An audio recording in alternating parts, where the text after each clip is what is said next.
Hi అండి. ఈరోజు మనం నత్తా రామేశ్వరం ఆలయం గురించి తెలుసుకుందాం రండి. ఇది పశ్చిమ గోదావరి జిల్లా పెనుమంట్ర మండలం నత్తా రామేశ్వరం గ్రామంలోని ఉంది. నత్తా రామేశ్వరాలయం ఒక విశిష్టమైన దేవాలయం. ఇక్కడ ఒకే ప్రాంగణంలో 3 శివాలయాలు ఉంటాయి. ఈ ఆలయ విశిష్టత మార్కండేయ పురాణంలోను వాయు పురాణంలోనూ కూడా ఉంది. పరశురాముడు 7 కోట్ల మంది మునులు దేవర్షులతో కలిసి శివలింగాన్ని స్థాపించినందుకు దీనికి సప్తకోటీశ్వర లింగము అని పేరు ఉంది. ఈ శివలింగం ఏడాదిలో 11 నెలలు పూర్తిగా నీటిలో మునిగి ఉండడం ఒక ప్రత్యేకమైన విషయం. అయితే ఈ స్వామి పంచాభిముఖంగా ఉండడం మరో ప్రత్యేకత. శివునికి ఇష్టమైన వైశాఖ మాసంలో మాత్రం ఆలయంలోని నీటిని పూర్తిగా తోడి శివలింగానికి పూజలు అభిషేకాలు చేస్తారు.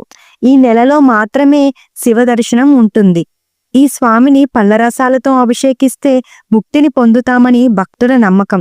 అందుకే ఈ వైశాఖ మాసంలో స్వామిని దర్శించడానికి పరిసర ప్రాంతాల నుండి కొన్ని వేలాది మంది భక్తులు వస్తూ ఉంటారు. మీరు కూడా ఈసారి మే నెలలో కనుక పశ్చిమ గోదావరి జిల్లా వెళ్తే ఖచ్చితంగా మా నత్తా రామలింగేశ్వర స్వామిని దర్శించుకోండి. ఈ వీడియో కనుక మీకు నచ్చినట్టయితే మా ఛానల్ని లైక్ చేయండి, కామెంట్ చేయండి, షేర్ చేయండి. అలాగే మర్చిపోకుండా సబ్స్క్రైబ్ చేసుకోండి. Thank you.